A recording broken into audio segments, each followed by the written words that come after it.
Renungan kita pada hari ini diambil dari buku Doa, bab 29, judulnya Kesempatan untuk Berdoa. Tuhan berbicara kepada kita melalui alam dan wahyu, melalui pemeliharaannya dan melalui pengaruh Roh Kudus. Tetapi semua ini tidaklah cukup. Kita juga perlu mengutarakan isi hati kita kepadanya. Untuk memiliki kehidupan dan kekuatan rohani, kita harus memiliki hubungan yang sesungguhnya dengan Bapa kita yang di surga. Pikiran kita mungkin dapat ditarik kepadanya. Kita dapat merenungkan karya-karyanya, belas kasihannya, berkat-berkatnya. Tetapi ini, dalam arti sepenuhnya, tidaklah bersekutu dengan Dia. Untuk bersekutu dengan Tuhan, kita harus mengatakan sesuatu kepadanya mengenai kehidupan kita yang sebenarnya. Doa adalah membuka hati kepada Tuhan, seperti kepada seorang sahabat. Bukan karena penting untuk memberitahukan Tuhan apa adanya kita, melainkan untuk menyanggupkan kita untuk menerima Dia. Doa bukanlah membawa Tuhan turun kepada kita, melainkan membawa kita kepadanya. Ketika Yesus ada di atas bumi, Dia mengajar murid-muridnya bagaimana cara berdoa. Dia mengarahkan mereka untuk menyampaikan kebutuhan sehari-hari mereka di hadapan Tuhan, dan untuk menyerahkan semua kekhawatiran mereka kepadanya. Diberikannya jaminan bahwa permohonan-permohonan mereka akan didengar. Demikian juga menjadi jaminan yang sama bagi kita. Yesus sendiri ketika hidup di antara manusia sering berdoa. Juru selamat kita turut merasakan keperluan dan kelemahan kita, sehingga Ia menjadi seorang pemohon, seorang pembela, memohon dari Bapanya kekuatan baru, sehingga Ia dapat bertahan dalam tugas dan pencobaan. Ia adalah teladan kita dalam segala sesuatu. Ia adalah seorang saudara dalam kekurangan kita, dalam segala hal dicobai sama seperti kita. Tetapi sebagai seorang yang tidak berdosa, sifat alamiahnya adalah menghindari kejahatan. Ia mengalami pergumulan dan siksaan jiwa dalam dunia yang berdosa. Sebab Dia dalam keadaan manusia membuat doa sebagai suatu keperluan yang penting. Ia memperoleh penghiburan dan sukacita dalam berkomunikasi dengan Bapanya. Dan jika juru selamat manusia, anak Allah, merasakan perlunya berdoa, berapa banyak lagi manusia berdosa yang panah dan lemah harus merasakan perlunya doa yang sungguh-sungguh dan terus-menerus. Bapa kita di surga menunggu untuk mencurahkan atas kita kepenuhan berkat-Nya. Kesempatan istimewa kita untuk minum sepuasnya dari mata air kasih yang tidak ada batasnya. Betapa mengherankan ketika kita sangat jarang berdoa. Tuhan siap dan mau untuk mendengarkan doa yang sungguh-sungguh dari anak-anak-Nya yang sangat rendah hati. Tetapi banyak keberatan yang terlihat dari pihak kita untuk memberitahukan keinginan kita kepada Tuhan. Apa yang dapat dipikirkan malaikat-malaikat surga atas manusia yang miskin dan tidak berdaya, yang tunduk kepada pencobaan, ketika hati Tuhan dengan kasih yang tidak terbatas merindukan mereka, siap untuk memberikan kepada mereka lebih dari yang mereka dapat minta atau pikirkan, tetapi mereka berdoa sangat jarang dan memiliki iman yang begitu kecil. Para malaikat suka untuk sujud di hadapan Tuhan. Mereka suka untuk berada di dekatnya. Mereka menganggap hubungan dengan Tuhan sebagai sukacita tertinggi mereka. Tetapi anak-anak dunia yang sangat memerlukan pertolongan yang hanya dapat Tuhan berikan, tampaknya puas berjalan tanpa terang rohnya, persekutuan dengan hadiratnya. Kegelapan si jahat menutupi mereka yang menolak untuk berdoa. Pencobaan yang dibisikkan oleh musuh menggoda mereka untuk berbuat dosa. Dan ini semua karena mereka tidak menggunakan kesempatan yang Tuhan telah berikan kepada mereka dalam pertemuan doa ilahi. Mengapa anak-anak laki-laki dan anak-anak perempuan Tuhan enggan untuk berdoa ketika doa merupakan kunci di tangan orang beriman untuk membuka perbendaharaan surga di mana tersimpan sumber dari Maha Kuasa yang tidak terbatas. Tanpa doa yang tidak berkesudahan dan berjaga-jaga dengan rajin, kita berada dalam bahaya menjadi semakin tidak peduli dan menyimpang dari jalan yang benar. Musuh terus-menerus mencoba untuk merintangi jalan menuju tahta kasih karunia, sehingga kita tidak dapat memperoleh rahmat dan kekuatan untuk menolak pencobaan melalui permohonan yang terus-menerus dan iman. Ada beberapa syarat di mana kita dapat berharap Tuhan akan mendengar dan menjawab doa-doa kita. Salah satunya adalah bahwa kita merasa memerlukan pertolongannya. Ia telah berjanji, "Aku akan mencurahkan air ke atas tanah yang haus dan hujan lebat ke atas tempat yang kering." Yesaya 44 ayat 3. Mereka yang lapar dan haus akan kebenaran, yang merindukan Tuhan, dapat menerima kepastian bahwa mereka akan dipuaskan. Hati harus terbuka kepada pengaruh Tuhan, atau berkat Tuhan tidak dapat diterima. Kebutuhan terbesar kita merupakan sebuah pendapat dan permohonan yang paling meyakinkan untuk mewakili kita. Tetapi Tuhan harus dicari untuk melakukan hal ini bagi kita. Ia berkata, "Mintalah maka akan diberikan kepadamu." Dan Ia yang tidak menyayangkan anaknya sendiri, tetapi yang menyerahkannya bagi kita semua, bagaimanakah mungkin Ia tidak mengaruniakan segala sesuatu kepada kita bersama-sama dengan Dia? Matius 7 ayat 7, Roma 8 ayat 32. Jika kita mengindahkan kesalahan di dalam hati kita, jika kita menyimpan dosa yang kita ketahui, Tuhan tidak akan mendengar kita. Tetapi doa-doa dari jiwa yang berdosa dan menyesal selalu diterima. Ketika semua kesalahan yang kita ketahui diperbaiki, kita dapat percaya bahwa Tuhan akan mendengar permohonan-permohonan kita. Kebaikan kita tidak akan pernah melayakkan kita akan kebaikan Tuhan. Kelayakan Yesus yang akan menyelamatkan kita, darahnya yang akan membersihkan kita. Tetapi kita memiliki sebuah pekerjaan untuk dilakukan untuk memenuhi syarat penerimaan. Elemen lain dari doa yang memenangkan adalah iman. Sebab barang siapa berpaling kepada Allah, ia harus percaya bahwa Allah ada dan bahwa Allah memberi upah kepada orang yang sungguh-sungguh mencari Dia. Ibrani 11 ayat 6. Yesus berkata kepada murid-muridnya, "Apa saja yang kamu minta dan doakan, percayalah bahwa kamu telah menerimanya, maka hal itu akan diberikan kepadamu." Markus 11 ayat 24.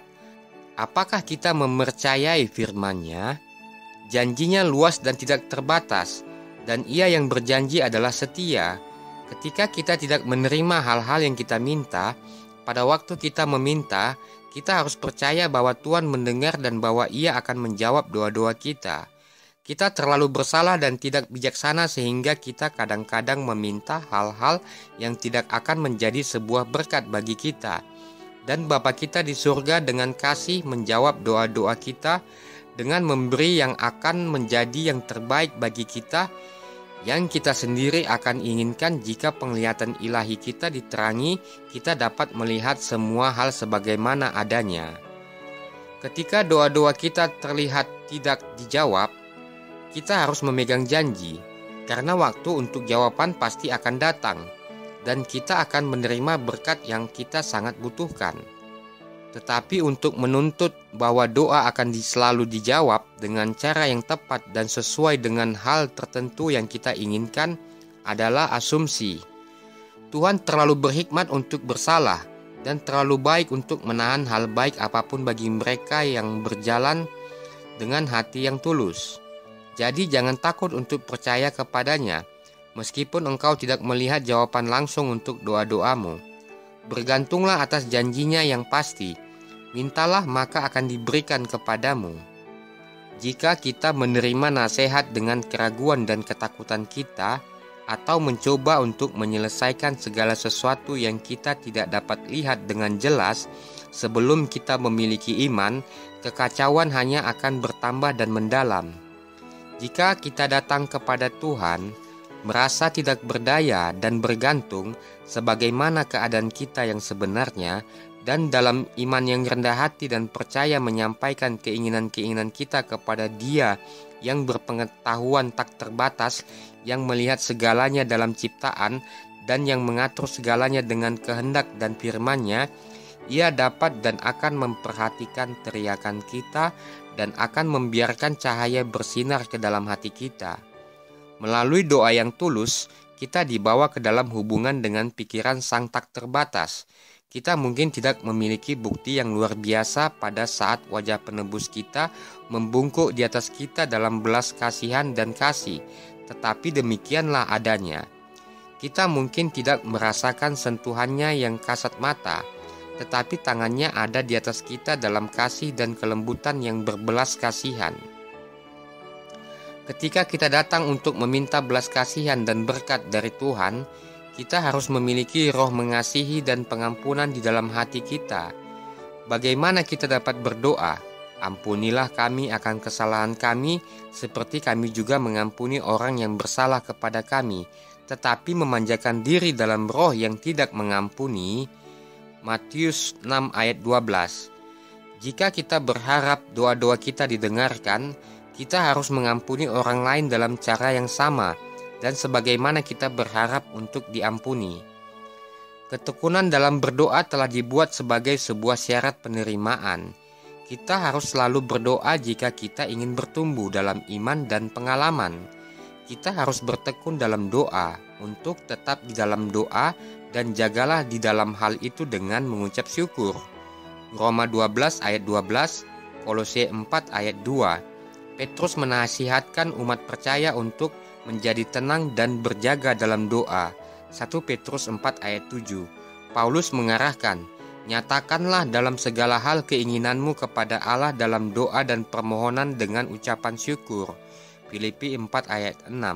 Akan tetapi kamu, saudara-saudaraku, kata Yudas, berdoalah dalam Roh Kudus, peliharalah dirimu demikian dalam kasih Allah.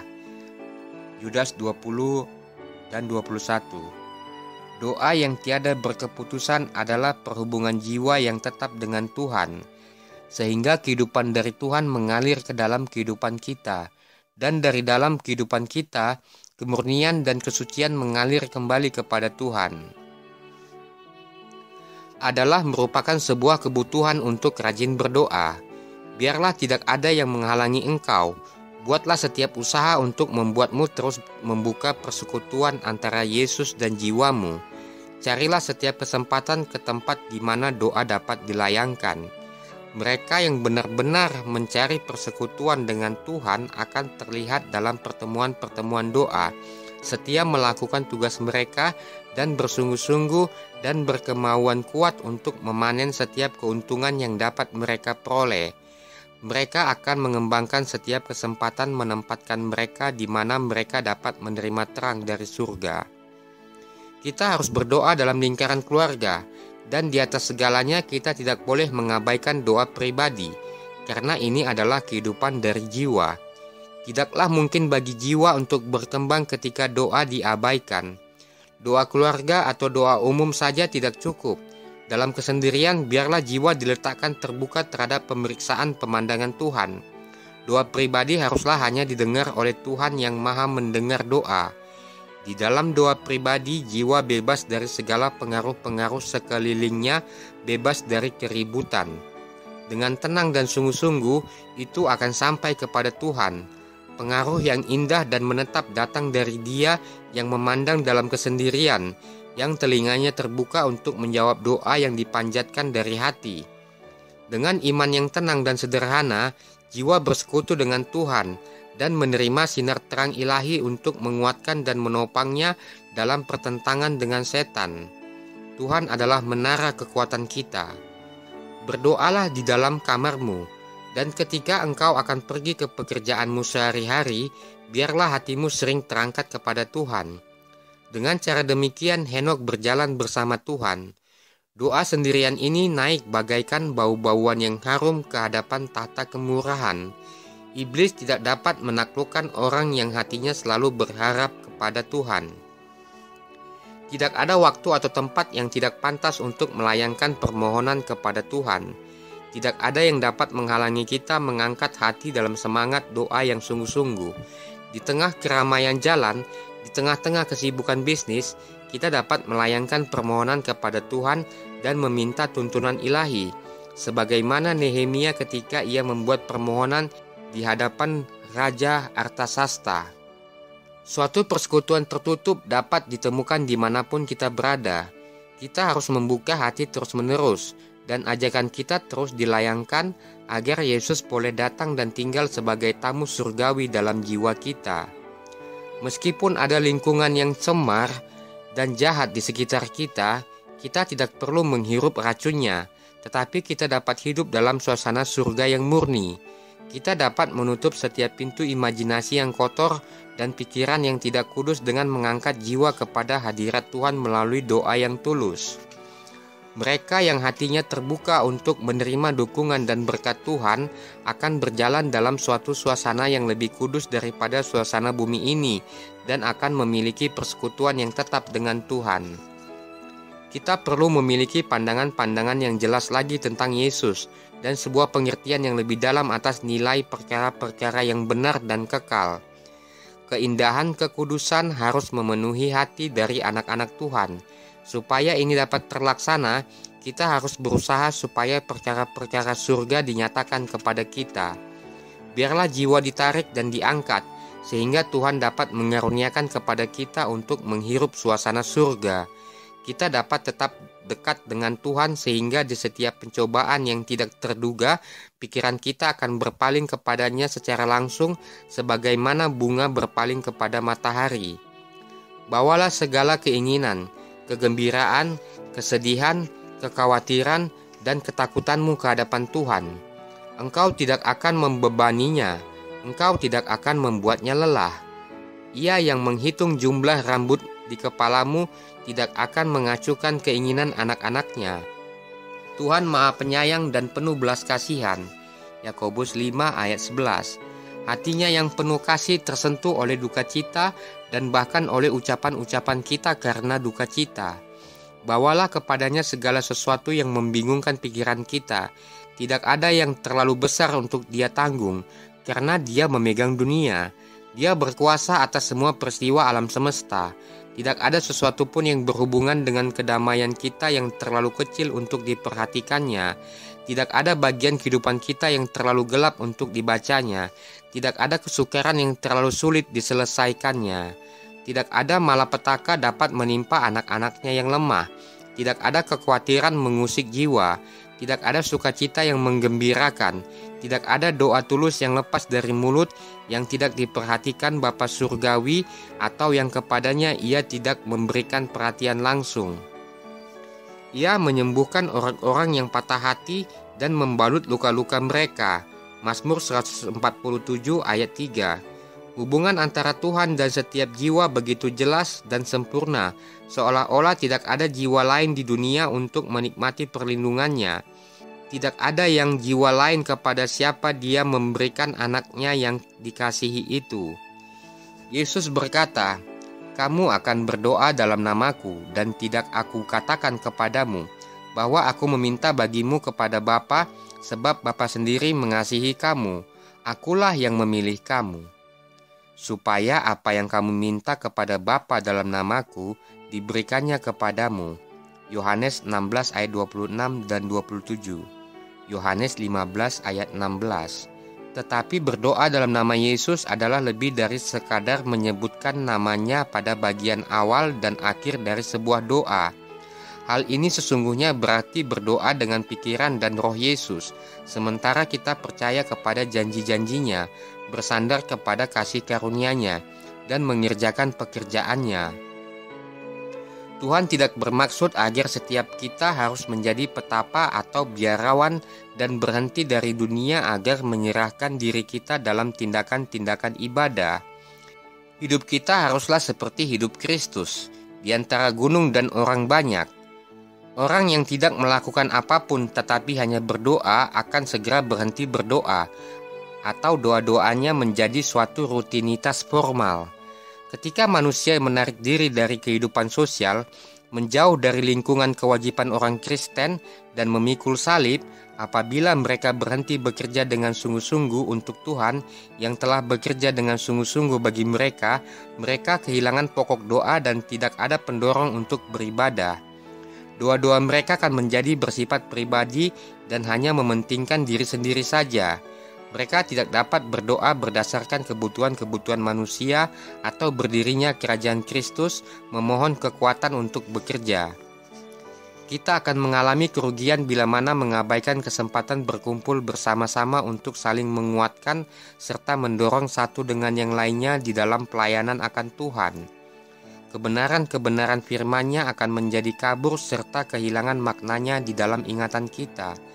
Hati kita tidak lagi akan diterangi dan dibangkitkan oleh pengaruh yang dapat menyucikan, dan kita akan merosot dalam kerohanian. Di dalam pergaulan kita sebagai orang-orang Kristen, kita kekurangan sekali akan simpati satu dengan yang lain. Orang yang menutup dirinya bagi dirinya sendiri berarti tidak menunaikan tugas sebagaimana yang telah dimaksudkan Tuhan baginya. Dengan mengusahakan pemeliharaan yang sepantasnya atas unsur-unsur sosial dari sifat kita akan menyebabkan kita merasa simpati kepada saudara-saudara kita, dan itu berarti satu jalan pertumbuhan dan kekuatan bagi kita di dalam melayani Tuhan. Jika orang Kristen berkumpul bersama, berbicara satu sama lain mengenai kasih Tuhan dan kebenaran penebusan yang berharga, hati mereka akan disegarkan dan mereka akan saling menyegarkan hati. Setiap hari kita dapat belajar lebih banyak lagi dari hal Bapa kita yang di surga, memperoleh suatu pengalaman yang segar akan kasih karunia-Nya, sehingga kita akan memiliki kerinduan untuk membicarakan kasih-Nya. Dan ketika kita melakukan ini, hati kita akan dihangatkan dan didorong. Jika kita berpikir dan berbicara lebih lagi tentang Yesus dan kurang mengenai diri sendiri, kita akan jauh lebih sering berada dalam hadirat-Nya. Jikalau kita memikirkan Tuhan sesering kita melihat bukti pemeliharaannya kepada kita, maka kita harus membuatnya tetap berada dalam pikiran kita, dan kita akan bersukacita membicarakan mengenai Dia dan memujinya. Kita membicarakan perkara-perkara duniawi karena kita memiliki minat akan hal tersebut. Kita berbicara mengenai sahabat-sahabat kita karena kita mengasihi mereka. Sukacita dan kesedihan kita terikat dengan mereka. Kita memiliki alasan lebih besar untuk mengasihi Tuhan lebih daripada sahabat-sahabat dunia. Seharusnya menjadi perkara kita yang sewajarnya di dalam dunia ini untuk membuat Dia yang terutama dalam pemikiran kita, untuk membicarakan kebaikan-Nya dan menceritakan kuasa-Nya. Pemberian yang diberikan Tuhan dengan limpahnya kepada kita bukanlah dimaksudkan menyerap pikiran-pikiran dan kasih kita begitu banyak sehingga kita tidak lagi mempunyai sesuatu untuk diberikan lagi kepada Tuhan. Semuanya itu harusnya selalu mengingatkan kita kepadanya dan mengikat kita dalam ikatan kasih dan syukur kepada pemberi anugerah kita yang di surga itu. Kita terlalu dekat tinggal di dalam dataran rendah dunia ini. Marilah kita mengangkat pandangan kita kepada pintu bait suci surga di atas yang terbuka, di mana terang kemuliaan Tuhan bersinar di wajah Kristus, yang sanggup juga menyelamatkan dengan sempurna semua orang yang oleh Dia datang kepada Allah. Ibrani 7 ayat 25. Kita perlu memuji Tuhan lebih lagi, kasih setianya karena perbuatan-perbuatannya yang ajaib terhadap anak-anak manusia. Mazmur 107 ayat 8. Praktik-praktik ibadah kita tidaklah selamanya meliputi meminta dan menerima. Marilah kita tidak selalu memikirkan keinginan-keinginan kita saja dan tidak pernah memikirkan keuntungan yang telah kita terima. Berdoa pun kita kurang sekali, bahkan kurang sekali mengucapkan syukur. Kita adalah penerima rahmat Tuhan yang terus-menerus, sedangkan betapa sedikit ucapan syukur kita ungkapkan, betapa sedikit kita memuji Dia atas segala sesuatu yang telah dilakukannya kepada kita. Tuhan berfirman pada Israel pada zaman dahulu ketika mereka berkumpul melayani Dia, "Di sanalah kamu makan di hadapan Tuhan Allahmu dan bersukaria, kamu dan seisi rumahmu, karena dalam segala usahamu engkau diberkati oleh Tuhan Allahmu." Ulangan 12 ayat 7. Segala yang dilakukan untuk kemuliaan Tuhan haruslah dilakukan dengan sukacita, dengan lagu-lagu pujian dan ucapan syukur, bukan murung dan hati yang sedih. Tuhan kita adalah Bapa yang lemah lembut dan penuh kemurahan. Pelayanan kepadanya janganlah dipandang sebagai sesuatu yang menyusahkan dan menyedihkan hati. Berbakti kepada Tuhan dan mengambil bagian dalam pekerjaannya haruslah menjadi kesenangan kita. Tuhan tidak ingin agar anak-anaknya yang mana keselamatan besar telah disediakan bagi mereka bertindak seolah-olah Dia adalah Tuhan yang keras dan bengis. Dia adalah sahabat terbaik mereka, dan ketika mereka menyembahnya, Dia berharap ada bersama mereka, memberkati dan menghibur mereka, memenuhi hati mereka dengan sukacita dan kasih. Tuhan menginginkan anak-anaknya menemukan penghiburan dalam pelayanannya dan menemukan lebih banyak kesukaan dibandingkan kesengsaraan dalam pekerjaannya. Ia menginginkan agar mereka yang datang menyembahnya membawa pikiran-pikiran yang berharga akan perhatian dan kasih-Nya, bahwa mereka akan dihibur di dalam pekerjaannya setiap hari, sehingga mereka dapat memperoleh anugerah bertindak jujur dan setiawan di dalam segala perkara. Kita harus berkumpul di sekeliling salib. Kristus dan penyalipannya haruslah menjadi tema perenungan, percakapan, dan gelora hati yang paling penuh sukacita. Kita harus ingat di dalam pikiran kita setiap berkat yang kita terima dari Tuhan. Dan apabila kita menyadari kasih-Nya yang besar, kita harus bersedia untuk mempercayakan segala sesuatu kepada tangan yang terpaku di kayu salib karena kita. Jiwa dapat naik lebih dekat ke surga di atas sayap-sayap pujian. Tuhan dipuji dengan nyanyian dan musik dalam istana yang di surga, dan bila mana kita mengungkapkan ucapan syukur kita, maka kita sedang menghampiri perbaktian bala tentara surga. Siapa yang mempersembahkan kurban syukur memuliakan Tuhan. Mazmur 50 ayat 23. Marilah kita dengan sukacita yang kudus datang ke hadapan Pencipta kita dengan nyanyian syukur dan lagu nyaring. Yesaya 51 ayat 3. Demikianlah renungan kita pada hari ini yang diambil dari buku Doa, bab 29, judulnya Kesempatan untuk Berdoa. Sampai jumpa di audio renungan berikutnya. Shalom, Tuhan memberkati.